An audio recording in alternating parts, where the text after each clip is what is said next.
Hello, time now for Back Pages tonight here on Sky Sports News, bringing you a first look at the sports stories in the morning's newspapers. Joining us are ESPN's senior writer Mark Ogden and the Times Northern sports correspondent Martin Hardy. Welcome to you both, gents. Let's quickly run through the back pages, shall we? On the back page of The Sun, they lead with City 1, Prem 0, Champions Land blow on League in legal fight. Also, who will he play up to? William Saliba has offered to play as an emergency striker, according to Rob Moore. Arteta also is frightened to buy a proper number 9, says Troy Deeney.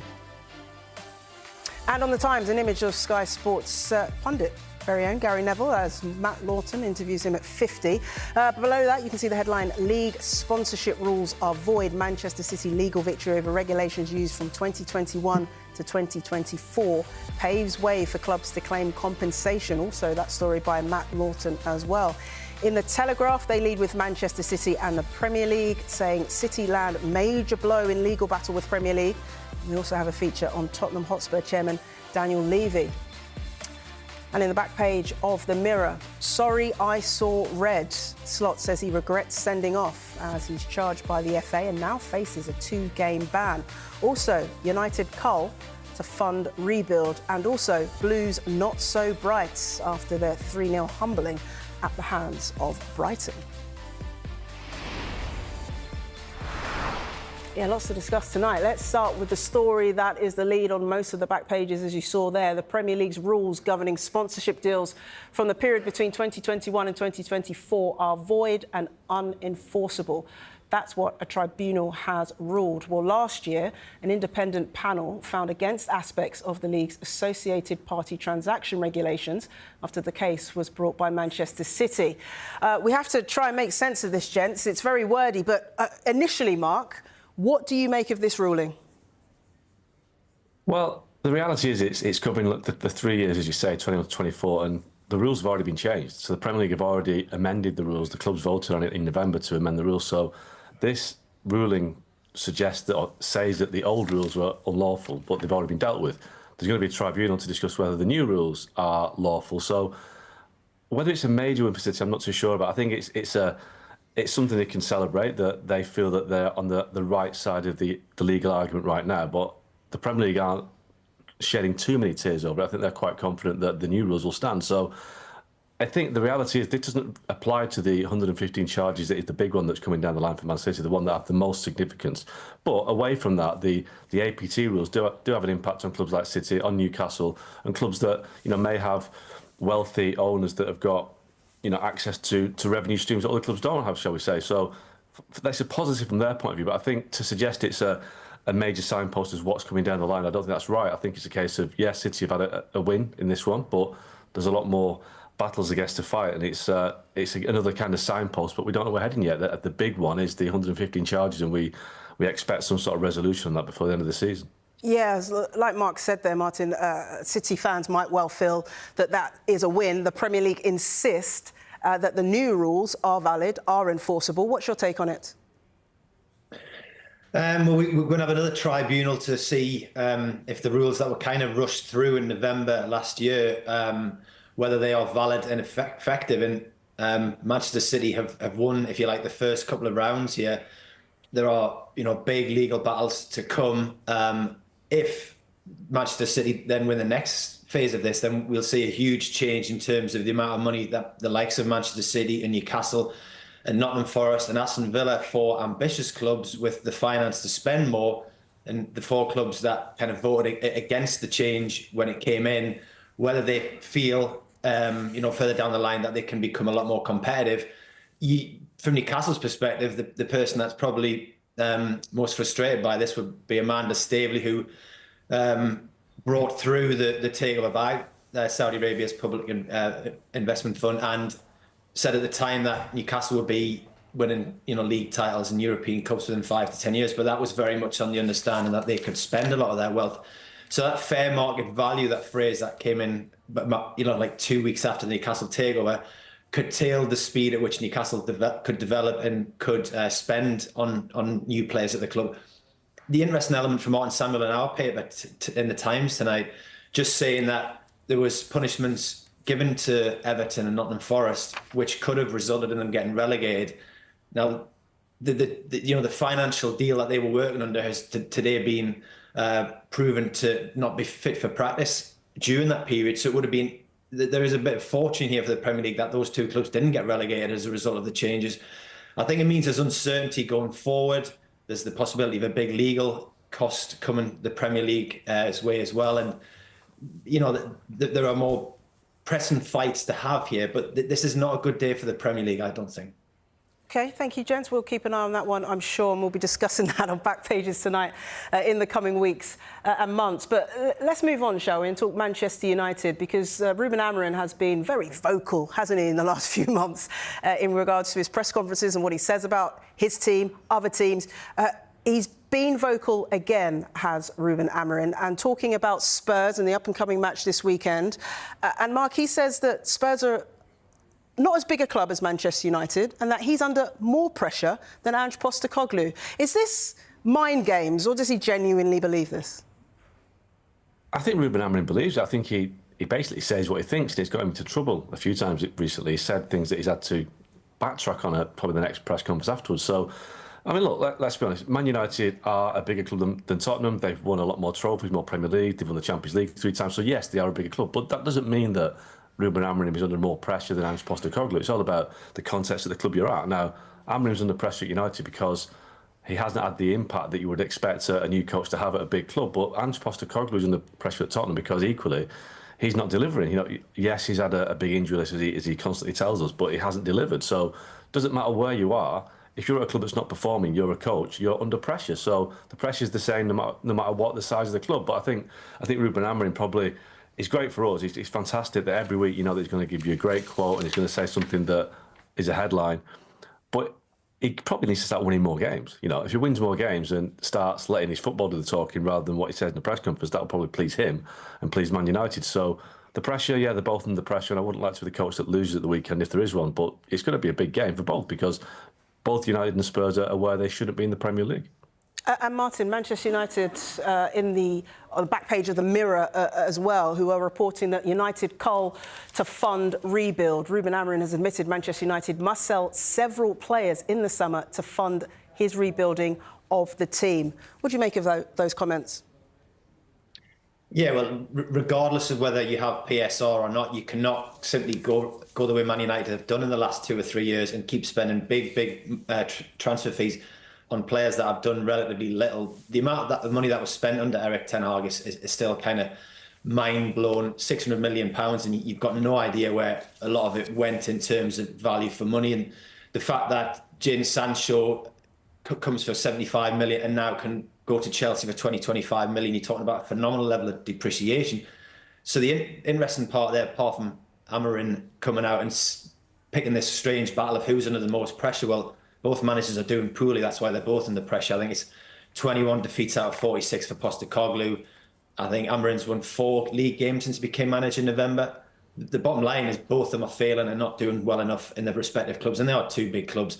But what was really interesting, which is to go back to the story you mentioned there, Amorim says we have to sell players this summer before we can start buying again. It's fairly obvious, but it's not exactly what Man United fans are going to want to hear when they have possibly the worst squad they've had in the Premier League. They have this real misfiring forward line that is fairly underwhelming. But it's like this situation could get worse before it gets better, and that's an amazing situation for Manchester United to find themselves in. Yeah, well, the big game coming up at the weekend against Spurs as well. Let's talk about the Friday night football, shall we? Because we talk about pressure, and Brighton and the staff might have felt under some pressure after that 7-0 morning at the hands of Nottingham Forest, Mark. But what a way to respond. 3-0 against Chelsea. What do you make of their performance? Well, they've definitely taken it out on Chelsea twice, haven't they? They beat them in the FA Cup last week as well. So you wouldn't want to be a Chelsea player right now going to Brighton. Look, Brighton were great tonight. They've got one of those teams that they can be hot and cold, but I mean, obviously we've all seen Mitoma's goal, the fantastic touch that he took down and beat the man and then shot from 20 yards. Brighton on the day are a really good team that can beat anybody, and I think they've been inconsistent under Hertzler this season, but they are a team that can damage teams. And I think, they'll be fine. Their challenge is to try and get to the European places. But I think that the question tonight is what's happened to Chelsea. I think right now it looks like Enzo Maresca's having a bit of a difficult time. They've stopped winning away from home. And, as we see at Chelsea, that their owners, they do expect a lot from their coaches. And I'm not saying that he's under pressure right now, but the pressure will beginning to grow because they're out of the FA Cup. They're not in the Carabao Cup final. They're in the Conference League, which is the very lowest of targets that they would want to go for.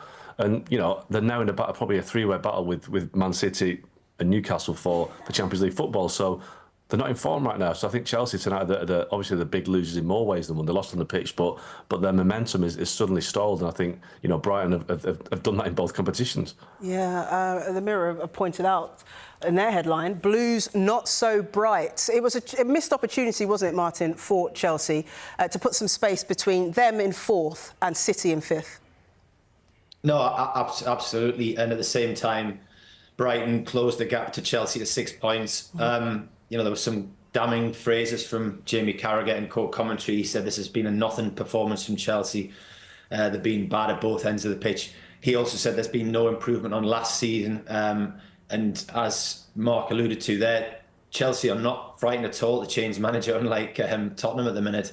So I think that does put pressure on Enzo Maresca. So we'll see where we'll go from there. What was disheartening, if you were a Chelsea fan tonight, was Levi Colwill gets the most gentle tug on his arm, falls over, claims a free kick, sits almost as if he's huffing on the ground, and he's still the first player to get back to almost prevent the third goal because there's that look of apathy about the Chelsea players. These days now, coaches continually talk about win your duels, win your duels. Every duel was won by the Brighton players tonight.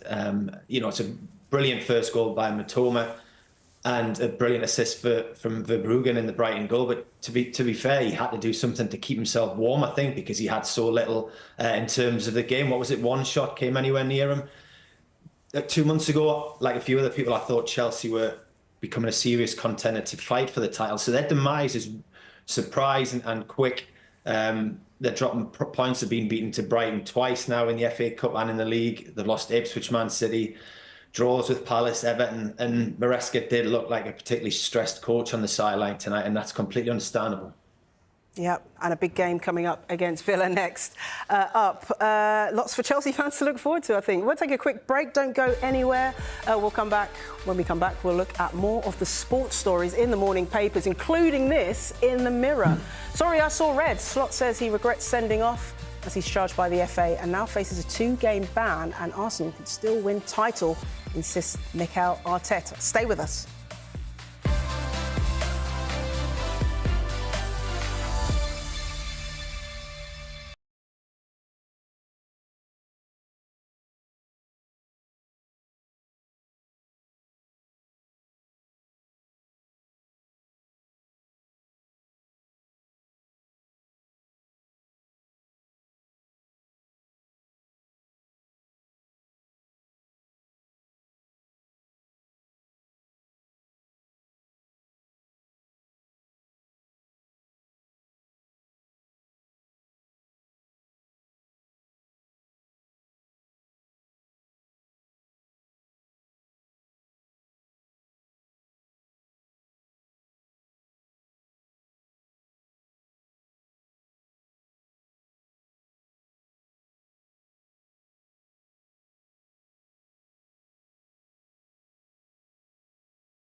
Now to some very sad news. Patrick Barclay, who was a respected written and broadcast journalist and a regular on Sky Sports Sunday Supplement, has died at the age of 77.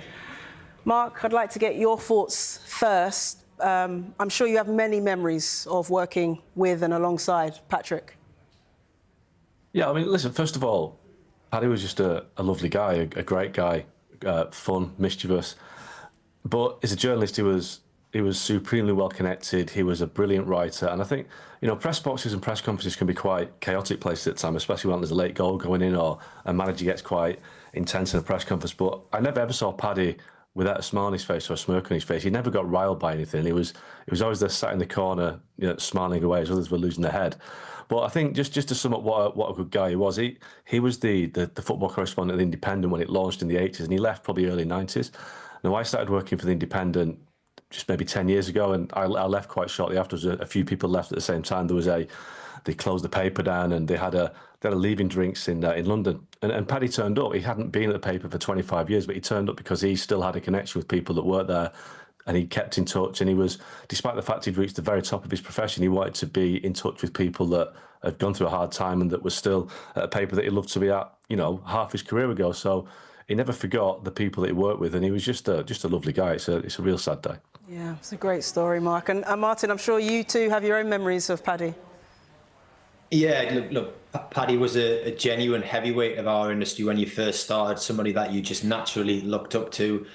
Viewers might not be aware of the Football Writers Association, and he was chairman of that for a period of time before, during and after his period in the chair. He made sure he attended each annual FWA meal, whether it was in Durham for the North East or in Manchester for the Northern Football Writers do.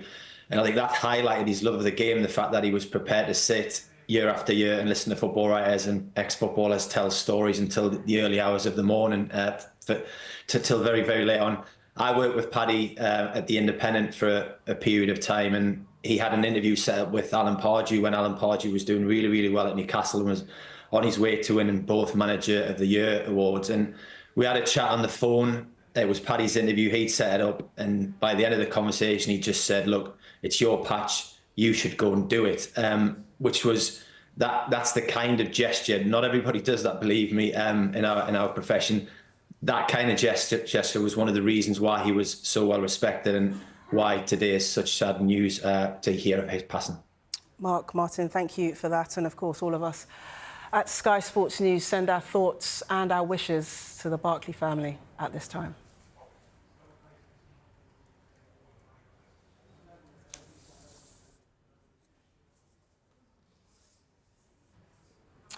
OK, now let's move on to Liverpool after that Merseyside derby, because we've heard news today, haven't we, that Arne Slot has been charged alongside both teams and Arne Slot's assistant as well. And Mark, this is perhaps the first time we've seen Arne Slot in this light. What did you make of it all?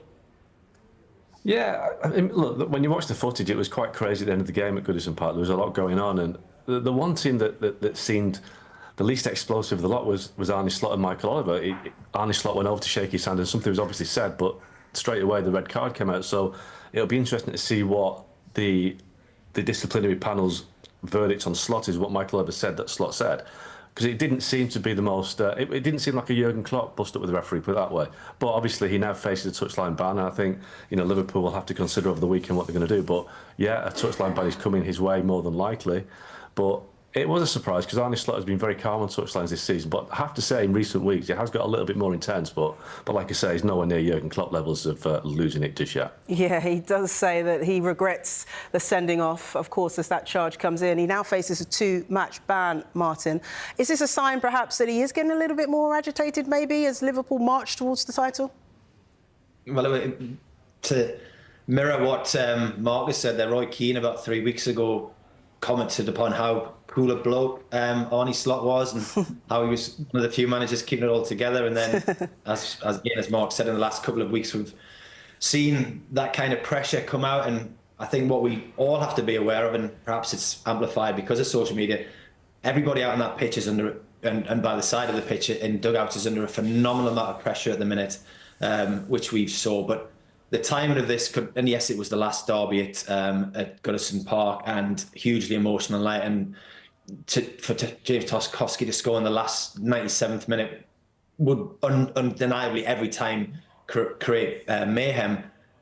But Michael Oliver's just been the subject of death threats from Arsenal fans for a decision he made whereby a foul was committed, quite a cynical foul. Most people said it probably should have been an orange card, but he went red and later was rescinded to a yellow. So it was a small margin for that. He got death threats. The next high-profile game he does really is this derby.